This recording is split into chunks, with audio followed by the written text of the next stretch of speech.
So, guys, you know that this is the last chapter of our syllabus. All the chapters we have already done, right? And immediately after this chapter, we'll start with the revision of accounts. This is said to be the most complex chapter, but I do not know how do you find it. By mugging up some adjustments or by practicing that, also you can learn this chapter. But if you really want to understand the core of this chapter, then you will find it complex in other chapters.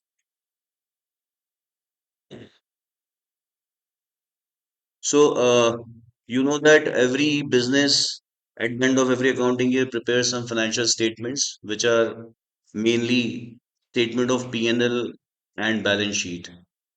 These two statements tell us or present financial performance and financial position of the business. Financial performance for the year which has just ended and financial position at the end of that year, right? These two statements do not mention anything about the most important asset of any business, that is cash. They tell us only the balance of cash on a particular day, that is on 31st March, and balance sheet. But during the entire year, what has been the flow of cash? From where cash was received by the business and where it has gone, on which things it was spent, and from where it was raised. Cash कहाँ कहाँ से आया और कहाँ कहाँ गया, ये हमें इन दोनों स्टेटमेंट से पता नहीं चलता है। किससे? स्टेटमेंट ऑफ प्रॉफिट लॉस से और बैलेंस शीट से। बैलेंस शीट में हमें सिर्फ कैश का ईयर एंड का बैलेंस पता चलता है, लेकिन कितना कैश साल भर में आया, कहाँ कहाँ से आया और कहाँ कहाँ गया, ये हमें नहीं पता चलता। दो cash is the most important asset of any business, why? Because everything at the end of a day gets converted into money, into cash, right?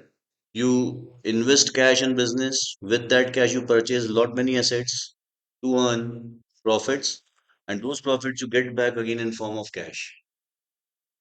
So ultimately, the most important asset of any business is cash. But what has been happened with, or what has happened with cash during an accounting year, that we cannot know from these two statements, and that is why we have another statement which is known as cash flow statement. So this statement is prepared to present flow of cash, that is inflow of cash as well as outflow of cash during an accounting year.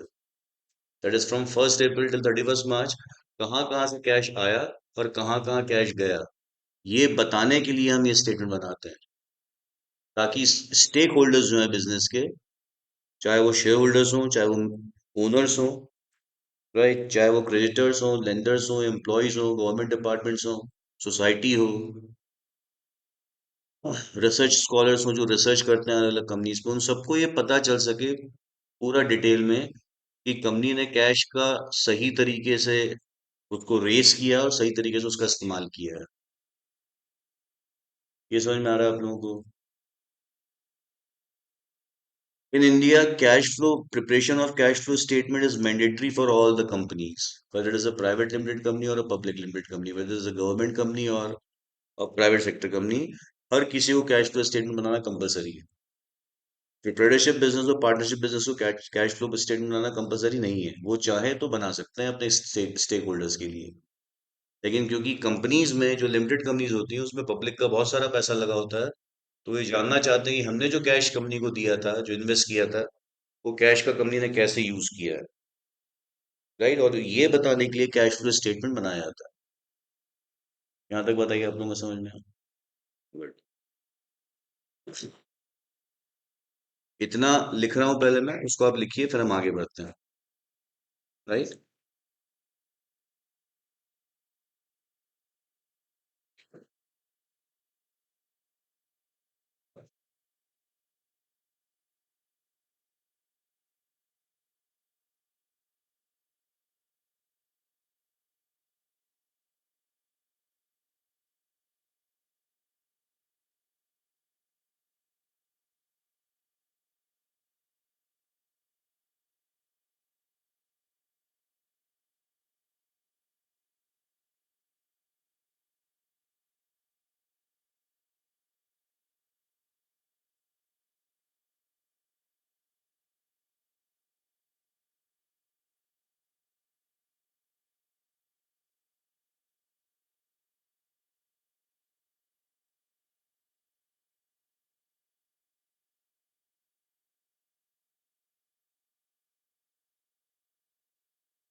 Now, to present flow of cash during an accounting year to all the stakeholders, businesses make another statement other than the above two, which we have just mentioned here, statement of P&L balance sheet, and that third statement is called cash flow statement, right?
Now, guys,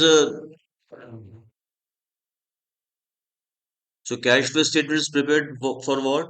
To present inflow and outflow of cash during an accounting year. Am I clear?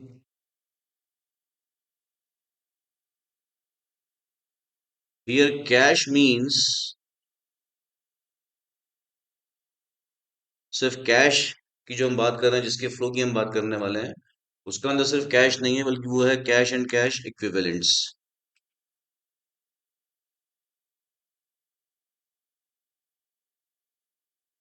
And cash and cash equivalents is not the cash and cash equivalents as we show in or we present in balance sheet, but it is cash in hand, cash at bank, checks in hand, and current investments.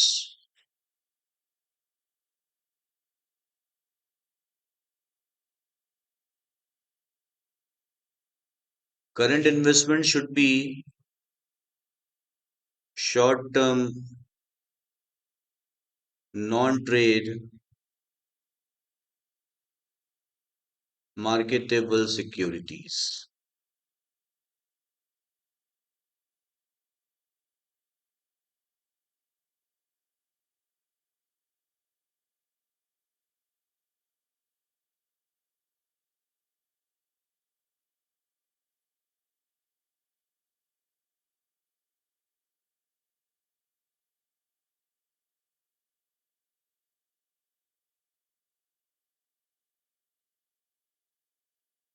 तो cash and cash equivalents में guys ये चार चीजें आती है: cash in hand, cash at bank, cheques in hand और current investments, right? Critical purpose के लिए करंट इन्वेस्टमेंट्स का मतलब है short term non trade marketable securities.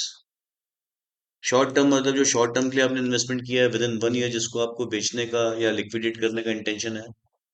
आज मैंने कोई इन्वेस्टमेंट परचेज किया और मेरा आज ही मैंने डिसाइड कर लिया कि 1 साल के अंदर बेच दूंगा. बेचू ना बेचू वो अलग बात है, लेकिन आज डिसाइड किया तो आज जब मैं बैलेंस शीट बनाऊंगा तो उसको मैं शॉर्ट टर्म के फॉर्म में दिखाऊंगा, मतलब करंट इन्वेस्टमेंट हो गया ये. नॉन ट्रेड मतलब मैंने अपने किसी बिजनेस एसोसिएट में पैसा नहीं लगाया. मार्केटेबल मतलब जिसके लिए रेडी मार्केट अवेलेबल है, मतलब कैपिटल मार्केट का एक सिक्योरिटी है ये, या तो डिबेंचर है या शेयर है या गवर्नमेंट बॉन्ड है, राइट? और सिक्योरिटी का मतलब आप सबको पता है. Now guys, the next thing is about flow of cash.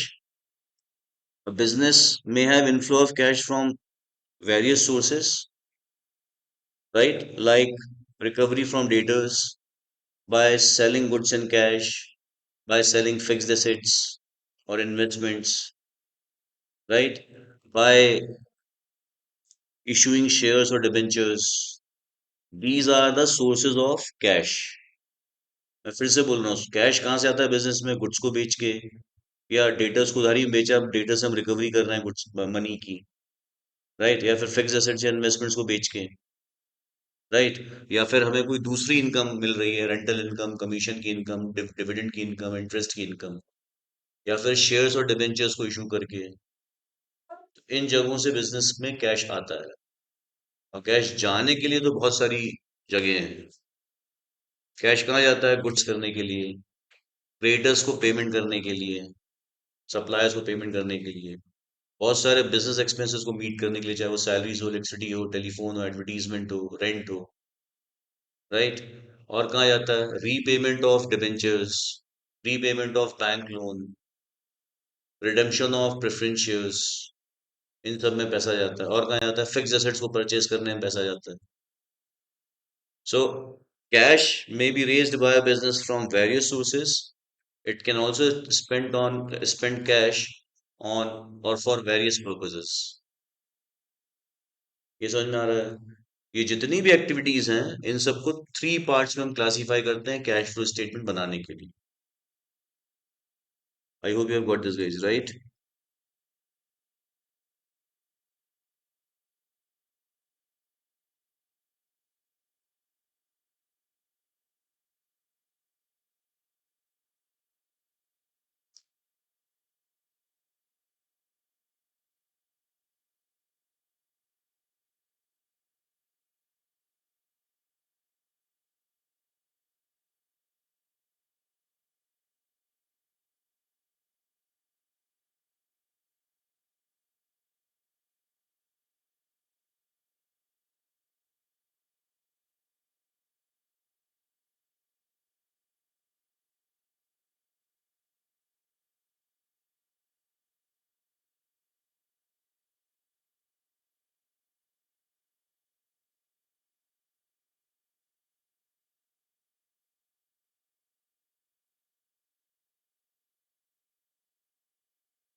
Sources of cash are those avenues from where cash is raised, and application of cash means using cash, spending cash, right? So these activities, guys, are operating activities, investing activities. Do not write now, guys. Please do not write. And financing activities.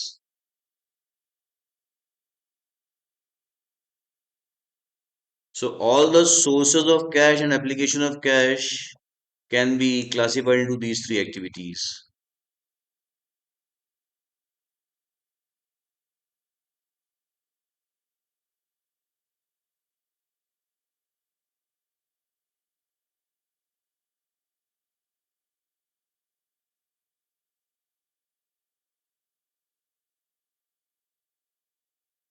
Operating activities are the activities which are done by a business in normal course in ordinary course.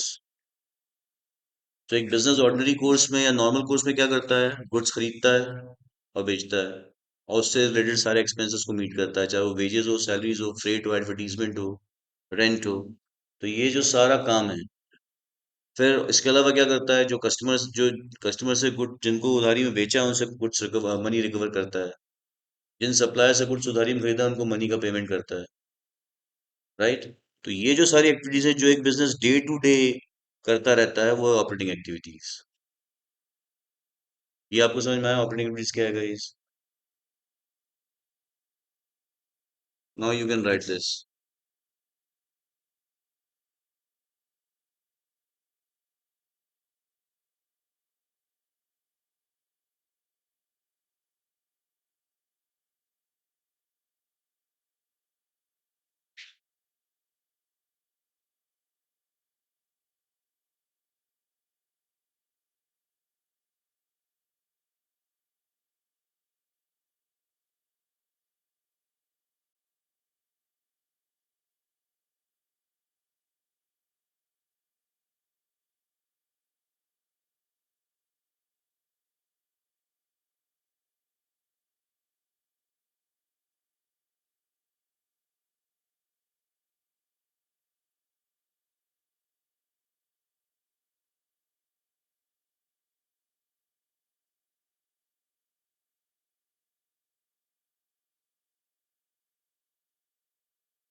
लिखा गया।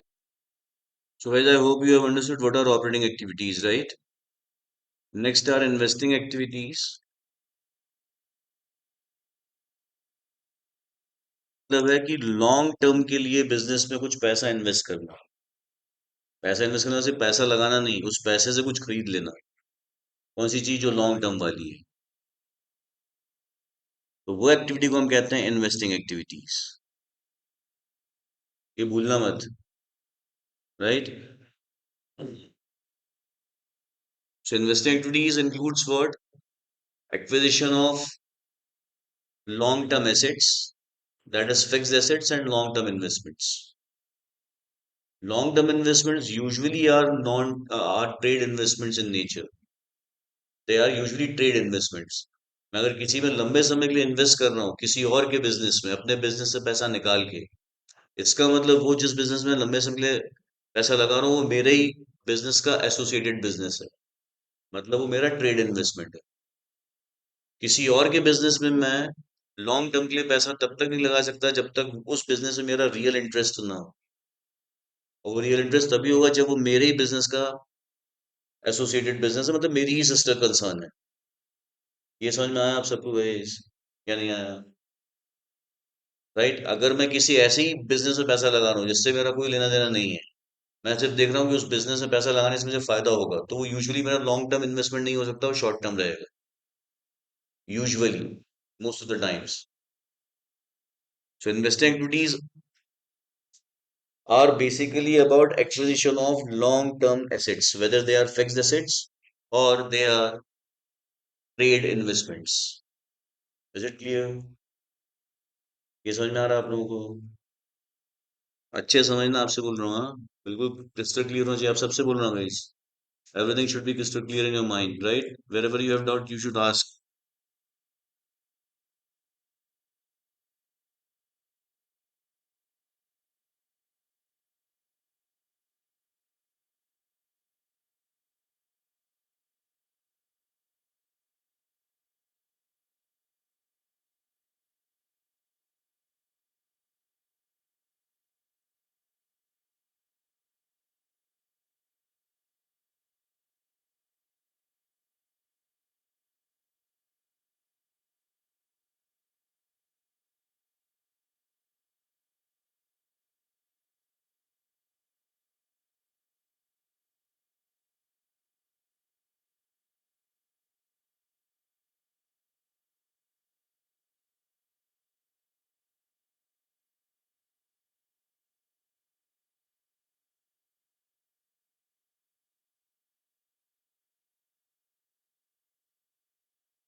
Here I have added this thing, guys, and related activities.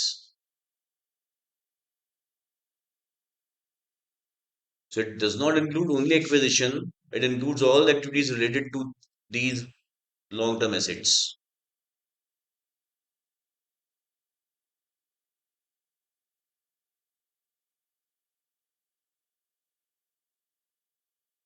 In cash flow statement, guys, we present both inflow of cash as well as outflow of cash,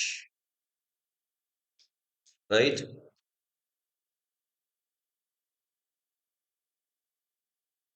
I repeat, in cash flow statement, we present both inflow of cash as well as outflow of cash. Under each of these three activities, whether it is financing, investing, or operating, there are inflow as well as outflow. तीनों में inflow और outflow होता है, right? तो investing में कहाँ कहाँ से पैसा आता है, मतलब what are the activities or what are the transactions which fall under investing activities that cause inflow and outflow of cash that I am listing down here. ये समझ में आया मैंने क्या कहा? वो सारे ट्रांजेक्शंस जो इन्वेस्टिंग एक्टिविटीज का पार्ट हैं, जिनकी वजह से इनफ्लो और आउटफ्लो कैश का होता है, वो मैं सब यहाँ लिख रहा हूँ. वो सारे लिख रहा हूँ मैं. आप तो कोई भी क्वेश्चन करोगे उसमें आपको इनमें से कुछ ना कुछ मिलता जाएगा. ऐसा कोई भी क्वेश्चन नहीं मिलेगा जिसमें इस लिस्ट के बाहर का कोई आइटम है, राइट?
वैसे अभी लिखिए मत. अब देखिए यहाँ पे मैं ट्रांजेक्शन्स की लिस्ट बना रहा हूँ, इसके साथ साथ ब्रैकेट्स में लिख रहा हूँ कि आउटफ्लो है या इनफ्लो है. आउटफ्लो मतलब कैश का जाना, मतलब कैश आपके यहाँ से माइनस होना, इसलिए मैंने इसको ब्रैकेट्स में दिखाया है. यहाँ पे कैश माइनस में हो रहा है. तो ये दोनों हमारी एक्टिविटीज हैं. इन्वेस्टिंग का जो पार्ट है, ये दोनों ट्रांजेक्शन्स जो इन्वेस्टिंग का पार्ट है जिसमें कैश का आउटफ्लो हो रहा है, राइट? यहाँ पे इनफ्लो हो रहा है, इसलिए मैंने ब्रैकेट्स में नहीं लिखा है। जब आप फिक्स एसेट्स को सेल करते हैं तो आपका क्या होता है, आपके पास पैसा आ रहा है। ये भी इनफ्लो है, sale of long term investments, right. अब जो आपने फिक्स एसेट्स परचेज किए, जरूरी नहीं है वो सारी, गाइस मैंने मना किया लिखने के लिए, प्लीज डू नॉट राइट। आपको समझ में नहीं आएगा, बाद में कॉम्प्लेक्स चैप्टर बोल रहा हूँ ये, और हम इसके टुकड़ों में इस चैप्टर को देखने वाले, एक साथ नहीं बता सकता मैं आपको ये। So it has various parts and some complexity, preparation of ledger accounts and many more things. जब आप फिक्स एसेट्स बिजनेस के लिए परचेज करते हैं तो जरूरी नहीं कि आप सारी फिक्स एसेट्स को अपने बिजनेस के लिए ही यूज करें। Sometimes a business also purchase fixed assets for resale later at a higher price. मैंने गोडाउन परचेज कर लिया, पर मेरे बिजनेस में उस गोडाउन का कोई यूज नहीं है, राइट। जब उसके प्राइसेस बढ़े मार्केट में तो बेच दिया मैंने। जब तक नहीं बेचा तब तक मैंने उसको रेंट पे उठा दिया। तो जो रेंट मुझे रिसीव हो रहा है वो इनफ्लो है, और वो भी इन्वेस्टिंग एक्टिविटी का पार्ट है। ये समझ में आया आपको? So rent received, this is inflow. I hope you understood guys, right. अगर मैंने लॉन्ग टर्म इन्वेस्टमेंट्स परचेज किए हैं शेयर्स या डिबेंचर्स के फॉर्म में, या फिर मैंने लॉन्ग टर्म के लिए फिक्स डिपॉजिट रख दिया है बैंक में 4-5 साल के लिए, तो वहां से मुझे क्या मिलेगा? इंटरेस्ट। डिबेंचर्स में इन्वेस्ट किया है तो इंटरेस्ट की इनकम होगी, कैश आएगा मेरे पास इंटरेस्ट के फॉर्म में। अगर शेयर्स में पैसा लगाया है तो डिविडेंड के फॉर्म में मेरे पास कैश आएगा, right. So that is also part of investing activities.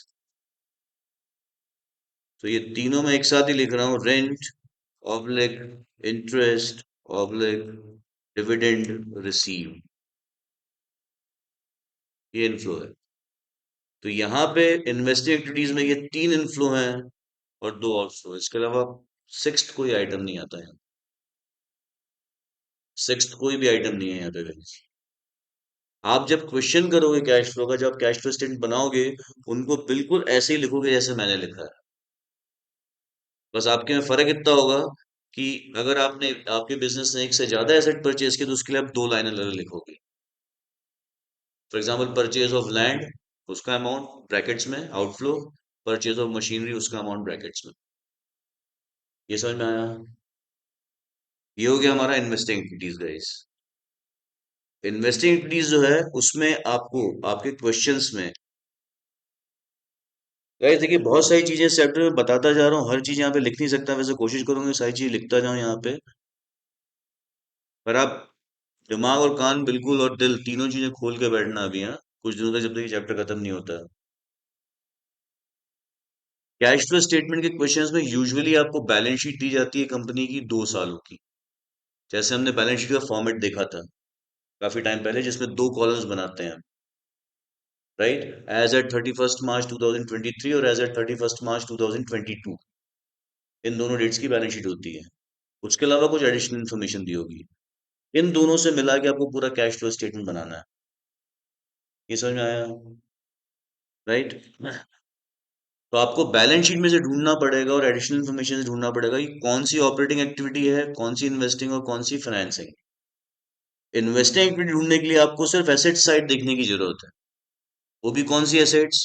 Non current assets आपको देखना है बैलेंस शीट में, उससे आपको इन्वेस्टिंग एक्टिविटी की सारी इन्फॉर्मेशन मिल जाएगी। बैलेंस शीट की बात करो, एडिशनल इन्फॉर्मेशन में तो दिया ही रहेगा कुछ ना कुछ, वहां से भी आपको कुछ मिल सकता है, लेकिन बैलेंस शीट में आपको कहाँ देखना है? एसेट्स में सिर्फ नॉन करंट एसेट्स देखना है इन्वेस्टिंग एक्टिविटी के लिए। ये समझ में आ गया आप सबको?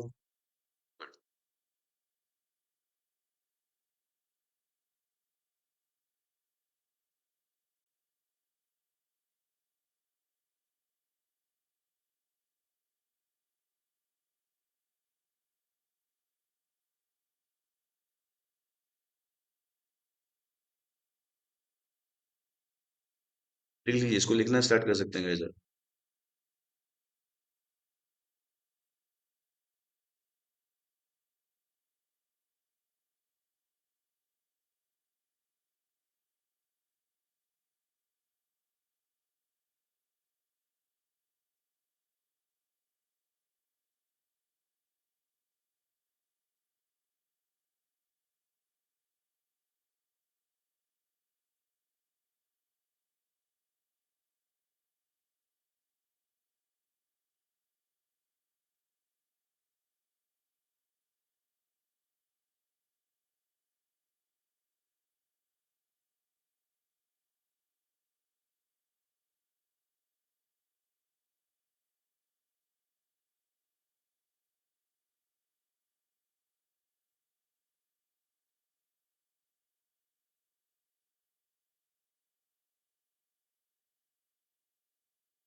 Now, guys, in case a business purchases fixed assets by issuing its shares or debentures, there won't be any flow of cash at all. Cash का फ्लो कब होगा? जब ये चारों में से कोई एक चीज अफेक्ट हो रही है, कम या ज्यादा हो रही है, राइट? लेकिन अगर ये चारों में से ही चीजें आपस में कम ज्यादा हो रही हैं तो उसको कैश फ्लो नहीं माना जाएगा। फॉर एग्जाम्पल, मैंने करंट इन्वेस्टमेंट्स को बेच दिया, उससे क्या गया मेरे पास? या तो कैश इन हैंड आ गया या फिर कैश एट बैंक आ गया। तो करंट इन्वेस्टमेंट्स कम हो गए, पर इतने से ये वैल्यू बढ़ गई, तो क्या मुझे कैश का फ्लो हुआ? नहीं हुआ। ये समझ में आ रहा है? पक्का? गुड। ये मैं आपको एक बार और बता दूंगा, इसलिए इसको एक बार लास्ट में यहाँ लिख रहा हूँ, just to remind myself. तो अगर आपने कोई फिक्स एसेट्स या लॉन्ग टर्म इन्वेस्टमेंट्स परचेज किए हैं शेयर्स या डिबेंचर्स इशू करके, जो हम शेयर्स और डिबेंचर्स दोनों चैप्टर्स में देख चुके हैं, तो फिर वहां पे कैश का फ्लो नहीं है। Then that would not be part of your cash flow statement at all. Am I clear? लिखिए इसको।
Now, guys, last activity is financing activity.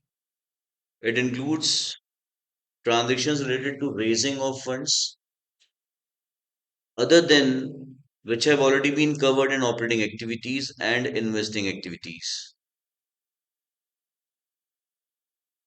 I repeat, financing activities include transactions related to raising of funds by the company other than the transactions of operating and investing activities. Why? Because here also funds are raised. For example, here funds are raised by collecting them from debtors. Funds are raised by selling goods. Funds are raised in form of commission income, not rent, commission income, right? In investing, funds are raised from these three transactions. Other than these, from where funds are raised, that is part of financing activities. So आप इसको ऐसा समझिए कि business को start करते समय, ध्यान से सुनिएगा, या बिजनेस को बाद में स्टार्ट करने के बाद एक्सपांड करते समय जो फंड्स की जरूरत होती है वो कहाँ से आपके पास आते हैं? क्या गुड्स बेच के आते हैं? या तो बिजनेस को स्टार्ट करते समय, या फिर बाद में बिजनेस को एक्सपांशन के लिए जो आप फंड्स रेज करते हैं, वो छोटा फंड होता है बड़ा होता है? पहले ये बताइए। बड़ा अमाउंट होता है। वो बड़ा अमाउंट क्या एक फिक्स एसेट को बेच के आ सकता है? क्या रेंट, इंटरेस्ट, डिविडेंड से आ सकता है? क्या लॉन्ग टर्म इन्वेस्टमेंट्स को बेच के आ सकता है? क्या गुड्स को बेच के आ सकता है? क्या कस्टमर से आ सकता है रिकवरी के फॉर्म में? नहीं। वो बड़ा फंड जो आएगा आपका वो है सर फाइनेंसिंग एक्टिविटी। तो वो कहाँ से आता है? रेजिंग लोन फ्रॉम बैंक्स और इशूइंग शेयर्स और डिबेंचर्स। ये बात आ रही समझ में आप लोगों को? Right? So when we say financing activity, it actually includes the transactions which are related to raising of funds,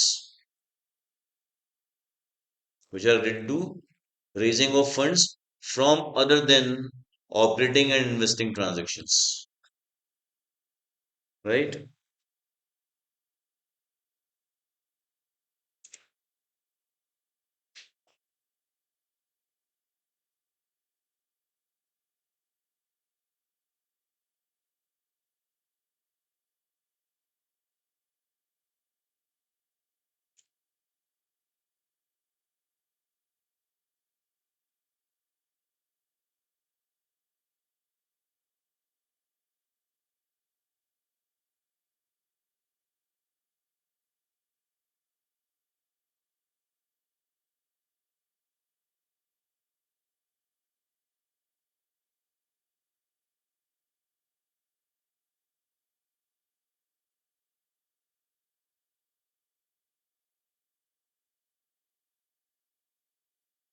ऐसा लिखिएगा, it's related to raising of big chunk of funds.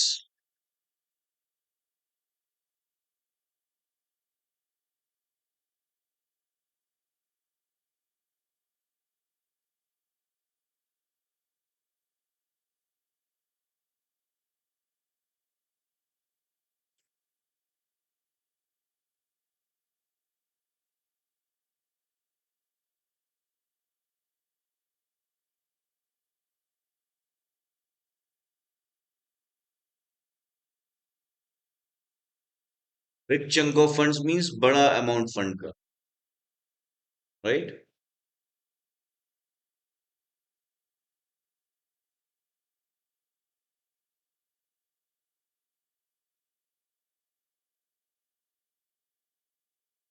लिख लिया आपने यहाँ तक गाइस? ये इसमें कौन कौन से ट्रांजेक्शन आते हैं हम उसकी बात कर रहे हैं। मैं उनको वैसे ही लिख रहा हूँ जैसे आपको कैश फ्लो स्टेटमेंट में प्रेजेंट करना है।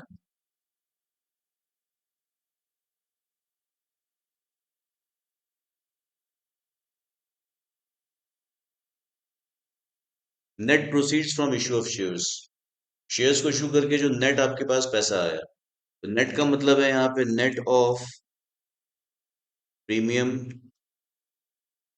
Discount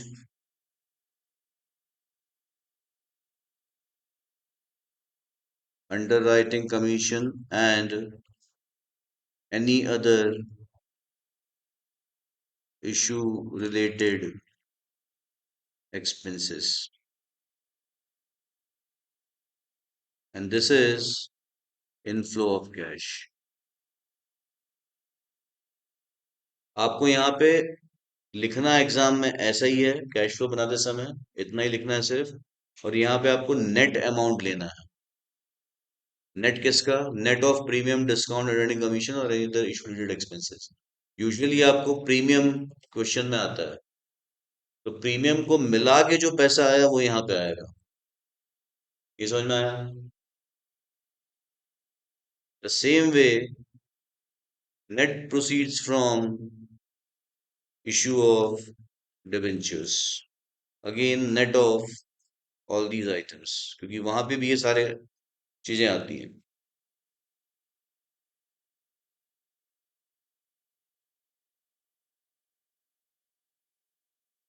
this is also inflow.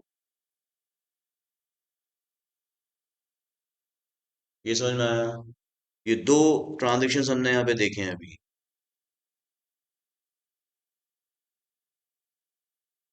Long term loan raised, this is also inflow. आपने कहीं से लोन लिया है लॉन्ग टर्म का, वो क्या है आपका? Inflow. Same way short term loan raised, short term में क्या आएगा आपका? Bank overdraft, bank cash credit, इन दोनों में से कोई एक या दोनों, ये भी आपका इनफ्लो है। तो ये चार जगहों से आपके पास, एक दो तीन और चार, चार जगह से आपके पास पैसा आ रहा है। तो ये चारों चीजें आपको कहाँ मिलेंगी बैलेंस शीट में? Liability side. ये सारा आपको मिल जाएगा शेयर होल्डर्स फंड्स और नॉन करंट लाइबिलिटीज में, और ये आपको मिलेगा करंट लाइबिलिटीज में। समझ में आ रहा है कैसे? नहीं आ रहा है? ये दोनों इश्यू ऑफ डिबेंचर्स और लॉन्ग टर्म लोन रेज्ड, ये दोनों आपको मिलेगा नॉन करंट लायबिलिटी के पहले आइटम में, लॉन्ग टर्म बोरोइंग्स में, और ये मिल जाएगा करंट लायबिलिटी के पहले आइटम में, शॉर्ट टर्म बोरोइंग्स में। राइट। अब क्योंकि आपने फंड्स यहां से रेज किया है तो आपको इनको सर्व भी करना होगा।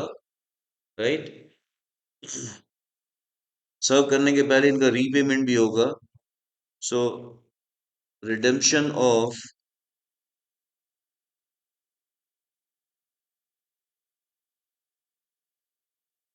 प्रेफरेंस शेयर्स और डिबेंचर्स, ये आपका आउटफ्लो हो गया, और इसलिए मैं इसको ब्रैकेट्स में लिख रहा हूँ। Right. Repayment of long term और शॉर्ट टर्म लोन, आपने जो बैंक का लोन या कहीं और से लोन लिया था, जो आपने यहाँ पे लिया था, उसको आप रीपे कर रहे हो, तो ये आपका क्या हो गया, आउटफ्लो।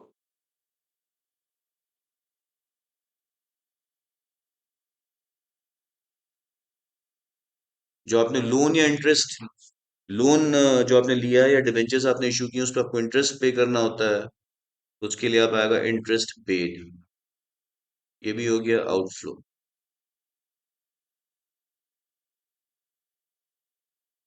और जो आपने डिबेंच शेयर्स इशू किए हैं, चाहे प्रेफरेंस शेयर्स हो चाहे इक्विटी शेयर्स हो, उस पे आपको डिविडेंड पे करना होता है। अगर आपने साल भर में कोई डिविडेंड पे किया है तो वो भी कैश फ्लो में, फाइनेंसिंग में आएगा, वो है आपका आउटफ्लो।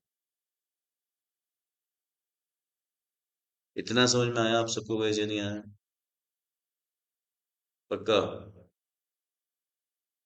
इनफ्लो आउटफ्लो सारे समझ में आ रहे हैं फाइनेंसिंग एक्टिविटी के, राइट?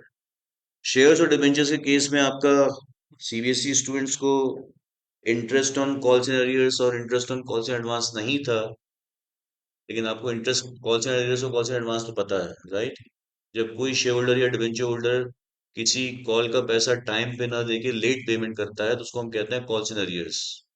उसके जितने दिन का वो डिले करता है, उतने दिन का कंपनी उससे इंटरेस्ट चार्ज कर सकती है। तो जो कंपनी को इंटरेस्ट की इनकम है कॉल्स एंड अरियर्स पे, वो भी इन्वेस्टिंग, सॉरी, वो भी फाइनेंसिंग एक्टिविटी का पार्ट है। तो interest on calls in arrears received, inflow. Interest on calls in advance paid, outflow.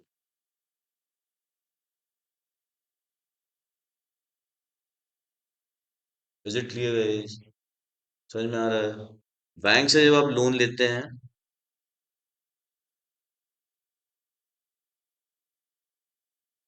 ठीक है, यहाँ लिख देता हूँ गाइस, वो अलग से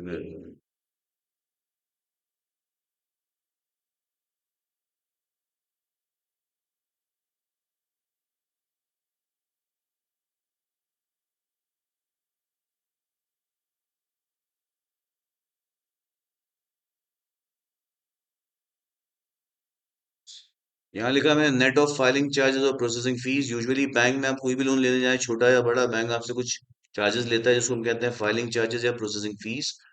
तो जो आपको लोन मिला है वो इसका नेट है। आपने 5 करोड़ का लोन लिया, पर उसके पहले आपने बैंक को 25,000 रुपए के फाइलिंग फीस या प्रोसेसिंग फीस पे की है। तो आपको जो नेट अमाउंट आपकी जेब में आया, वो है 4,99,75,000। मैं क्लियर? ये हो गया गाइस हमारा पूरा फाइनेंसिंग एक्टिविटी के इनफ्लो एंड आउटफ्लो। इसके अलावा कोई और आइटम फाइनेंसिंग में नहीं आता, राइट? यहाँ पे भी वही बात है, अगर आपने शेयर्स इशू किए हैं या डिबेंचर्स इशू किए हैं किसी फिक्स एसेट को परचेस करने के लिए, तो वहां पे कैश का कोई भी फ्लो नहीं माना जाएगा, क्योंकि हुआ ही नहीं। Is it clear? नोट करिएगा इसको।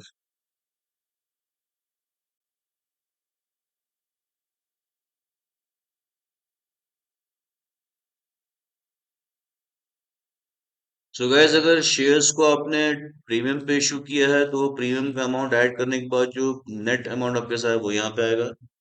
अगर आपने डिबेंचर्स को डिस्काउंट पे इशू किया है, तो डिस्काउंट लेस करने के बाद जो अमाउंट आएगा वो यहाँ पे आएगा। I hope you understand this right. Complete करिए इसको।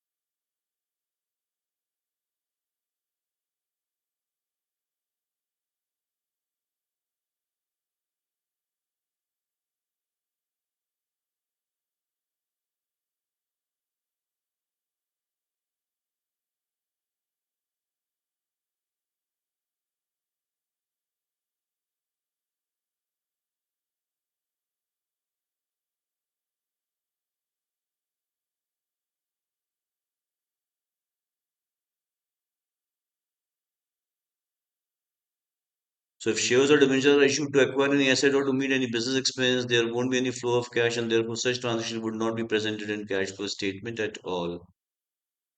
राइट, अगर शेयर्स या डिबेंचर्स हमने किसी एसेट को परचेज करने के लिए, वो कोई भी एसेट हो, या किसी बिजनेस एक्सपेंस को मीट करने के लिए हमने शेयर्स या डिबेंचर्स इशू किए हैं, तो ऐसे इशू किए गए शेयर्स या डिबेंचर्स कैश फ्लो स्टेटमेंट में नहीं आएंगे, क्योंकि उससे कैश का कोई फ्लो नहीं हो रहा है।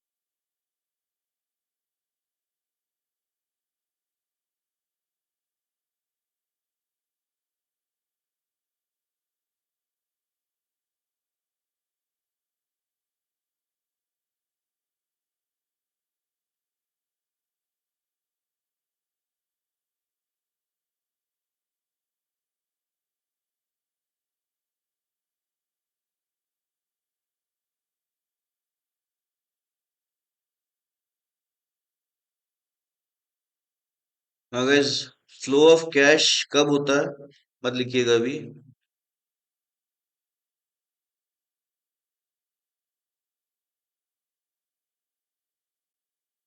तो तभी होता है जब एक ट्रांजेक्शन में,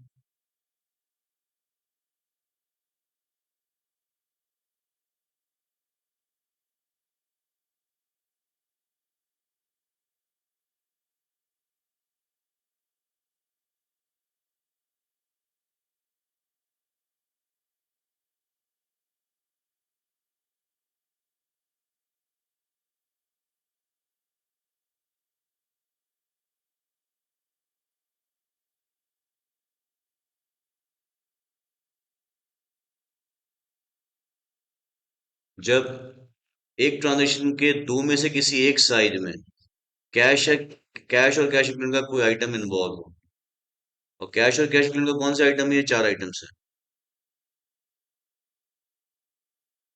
डेबिट में या क्रेडिट में इन चारों में से कोई एक चीज होगी तो ही कैश का फ्लो हो रहा है, एक होगी तो।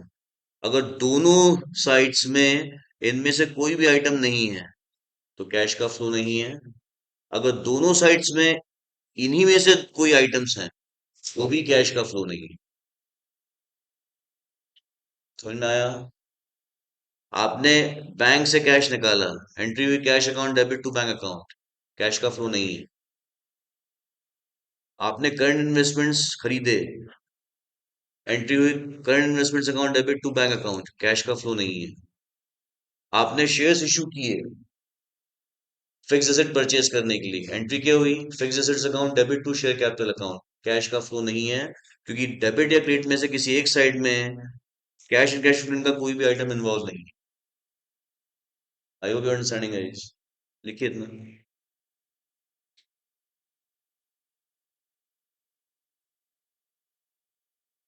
आपको कई बार एग्जाम में ट्रांजेक्शन्स दिए रहते हैं और पूछा होता है is there any flow of cash और नॉट, राइट।